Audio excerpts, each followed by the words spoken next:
Welcome back to another video. My name is Henrik and today we're going to be looking at the Citroën E-C4X. E-C4X. Very nice.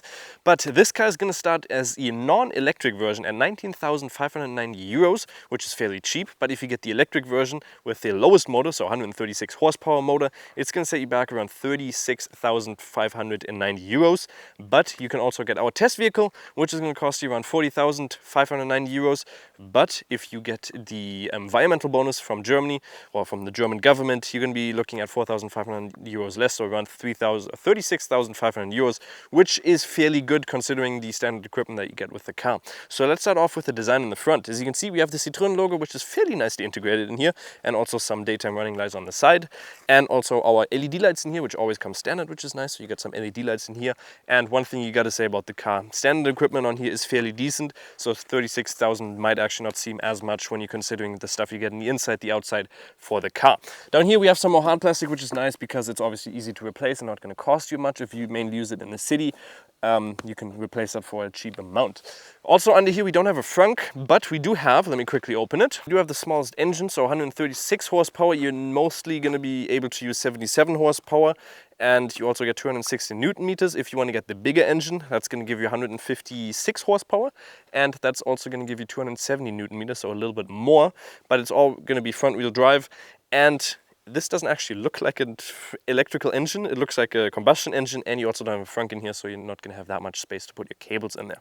And top speed is also 150 kilometers an hour, and 0 to 100 is 9.7 seconds, and we're going to see right now if we can actually get that.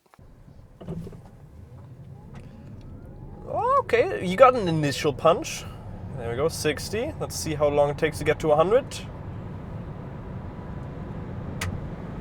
9.99999. So claimed is, what was it, 9.7, so fairly close to it. That was a fairly straight road. We'll do it one more time, see if we can get it a little bit lower.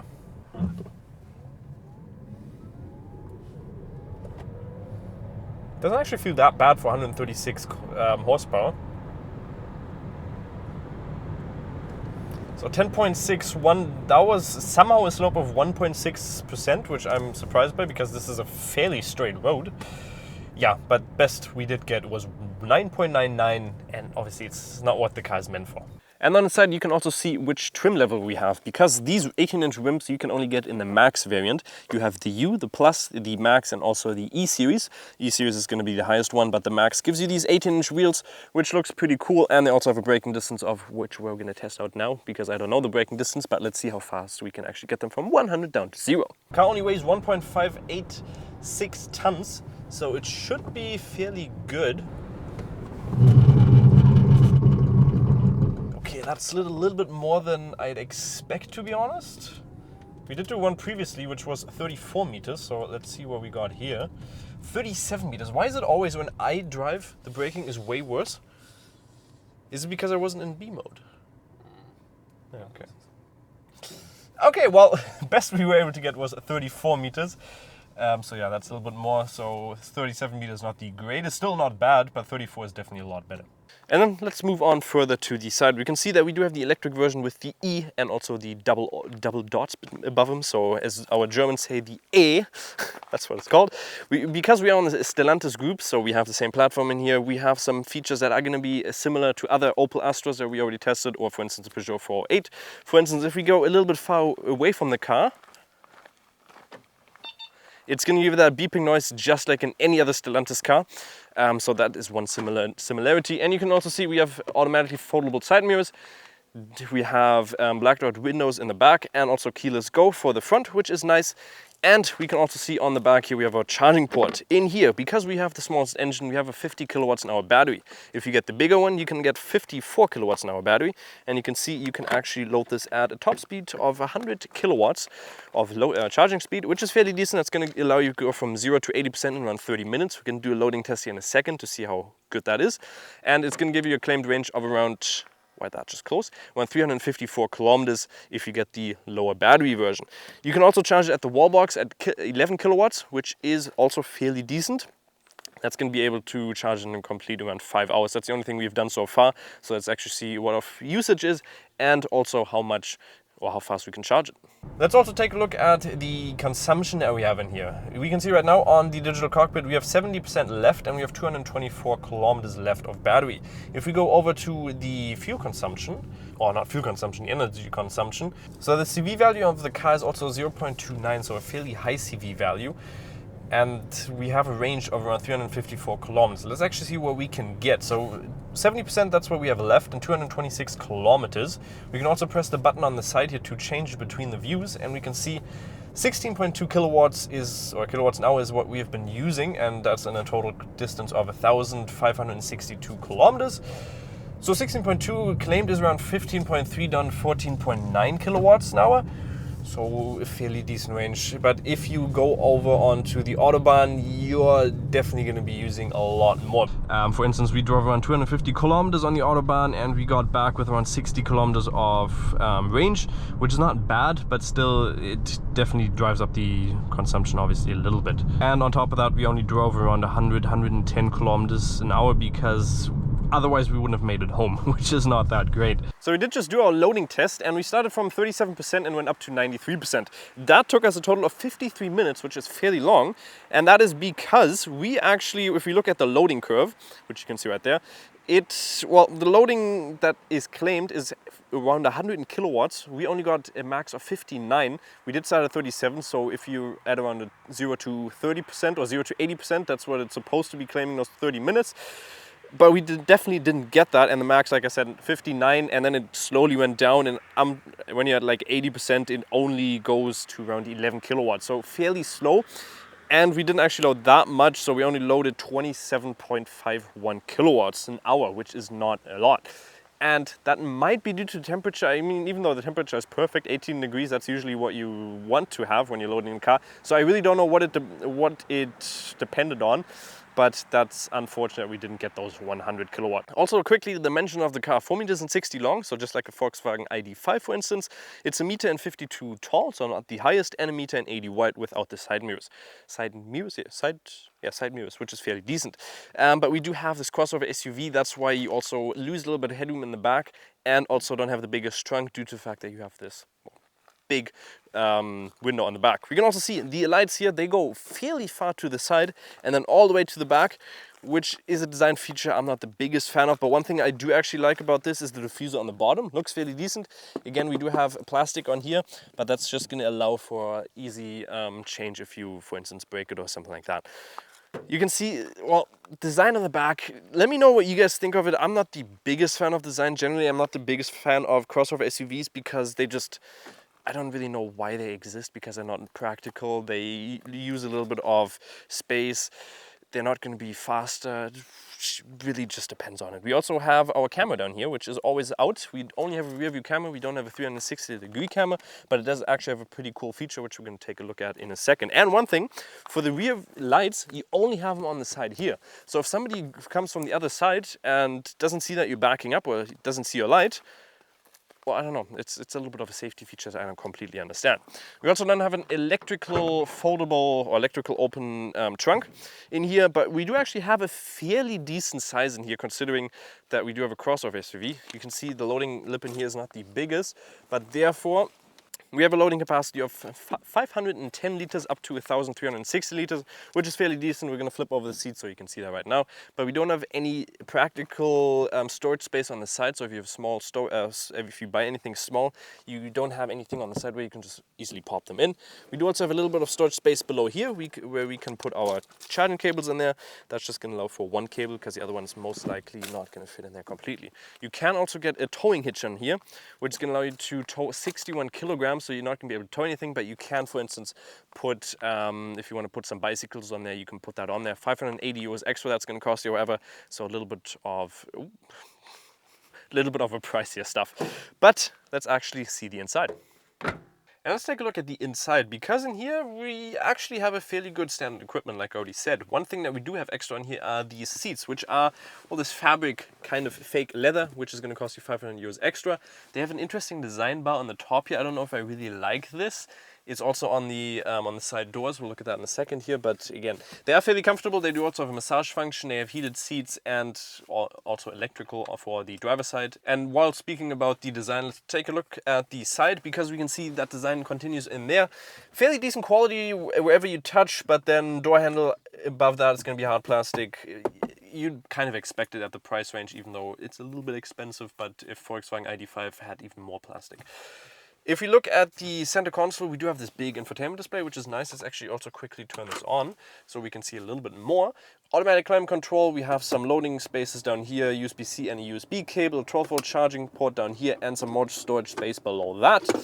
You can see center console is going to be the same as in any other Stellantis car, because we have the same brake mode, we have the gear selector, basically the same in here, which is in any other Stellantis. We have two cup holders in the center here as well, and a little bit more storage space right down here for a little bit of stuff you can put in there. One thing that we do also have is this like iPad holder, which we're going to take a look at while we're driving, because you can actually put your iPad in here and you can also sleep on there, which is interesting. But then steering wheel, we're also going to look at that once we're driving. We got this interesting looking digital cluster display with like backlight to it. I'm not the biggest fan of it, because we do also have a headset display, comes standard with it as well, so lots of stuff that actually comes standard. And they don't work that well together. They don't work that well together, because it's just like in the ID.5, most of the stuff that you see on the digital cockpit you see on the heads-up display as well, so you don't really need both of them. And now, because we're on a road, that allows us to test out most of the safety features in here. The car comes with a lot of standard safety features, which is nice. For instance, heads-up display always comes standard with it, which gives you all the relevant information, which is nice. You can see we do also have our speed detection or speed sign detection on there. Blind spot assistance, we have that. We have automatic cruise control, adaptive cruise control, city brake assistance, stuff like that. So we can actually test out the speed in here. So if we press the OK, you can see, okay, it is at our current speed of 99. And then we can see on the heads-up display, if we press these different buttons, we can see assistance off. We can have our limiter on there, drive assist. So if we press that now and we press on OK, then we can have it, if it detects there we go, now it's in green, so it should automatically steer into this corner, and it does actually do a fairly good job if the lanes are very visible, and therefore it can detect all of them, and then it does a fairly decent job. One thing I haven't tested, actually, if it detects these signs in front and then also slows down. Let's do that, because it's a town now, so it should slow down to 50. But it doesn't. Okay, I'm not going to be speeding in here with 100 kilometers an hour into a 50.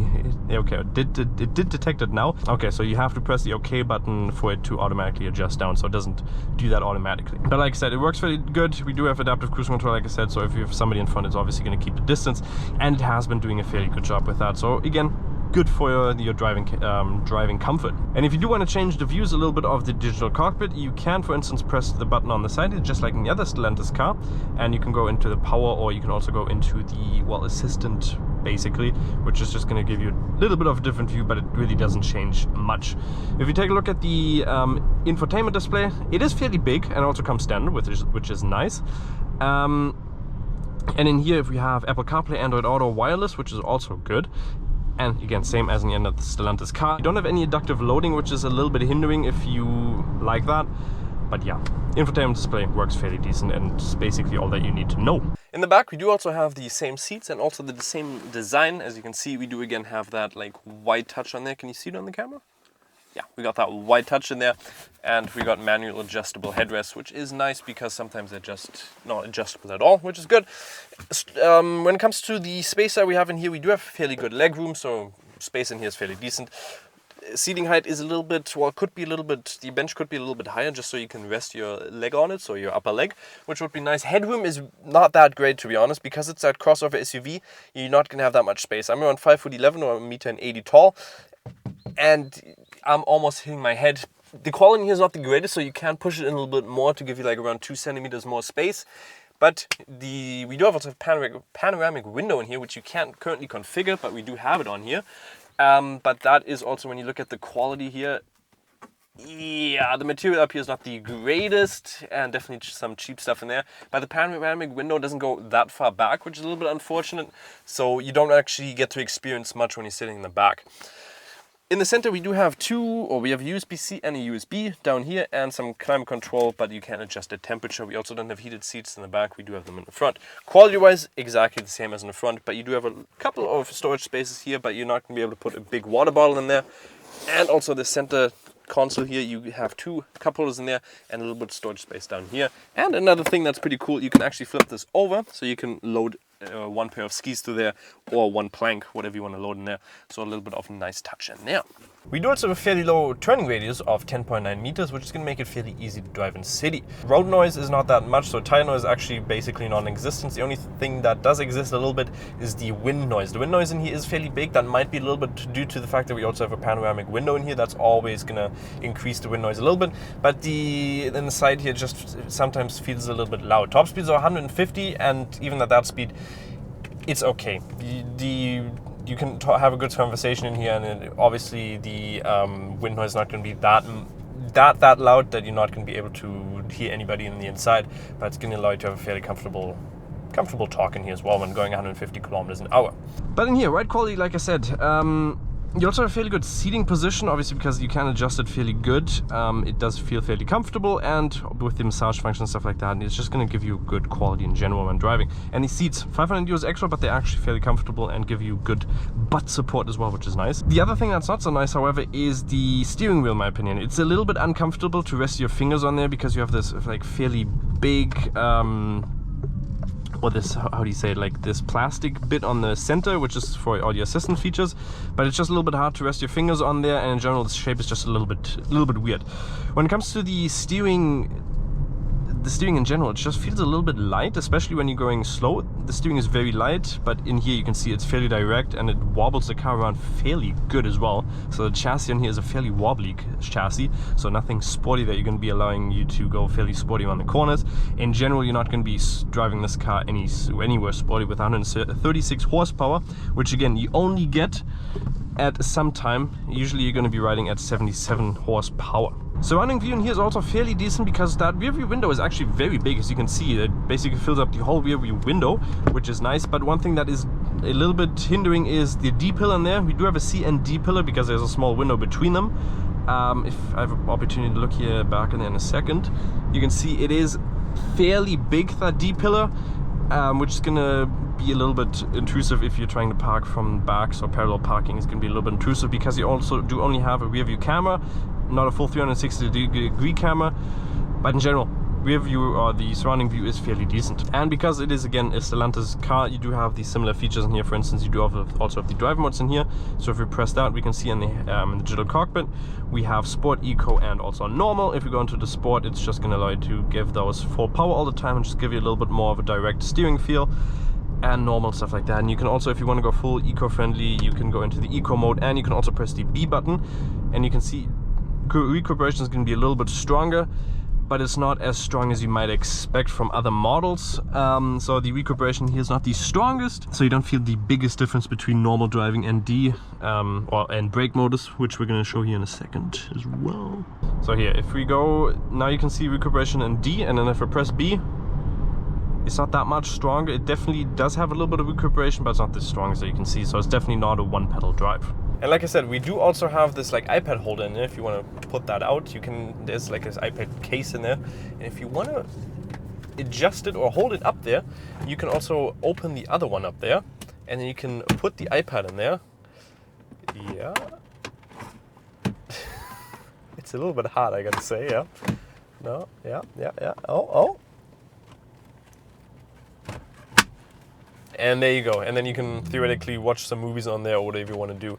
And it actually is fairly sturdy, but you're not going to be able to hold like the bigger iPad Pro in there, just like a normal iPad. And if you want to remove that, you could theoretically also sleep in there. Well, not sleep in there, but you can actually have a fairly good comforting resting position in there. He actually slept on the way back around an hour and a half on there. And was it comfortable? Pretty, yeah. Okay, it's pretty. It's pretty. Yeah, but it's a good seating quality or sleeping quality that you get in there. So that's my final verdict on the Citroën E-C4X. Well, you actually get a lot of stuff that comes standard with the car. Considering that you get it for 36,500 euros with the environmental bonus that you can get in Germany, otherwise 40,000 euros. You get a lot of stuff that you get standard in Apple CarPlay, Android Auto, you get a lot of heads-up display, you get a digital cockpit, which is really nice. And the car is fairly good. I know crossover, not really my opinion, I wouldn't personally get that. But with the range, it is also okay, but not for a car that you'd expect to buy for the price and you consider your main car. And with the loading speed, I don't know, maybe it depended on something that happened to our loading station or whatever, but it really is underwhelming. 59 kilowatts, you're gonna be taking a lot of time with that. But hopefully you guys did enjoy the video. Make sure to like and subscribe, and we'll see you next time. Bye-bye.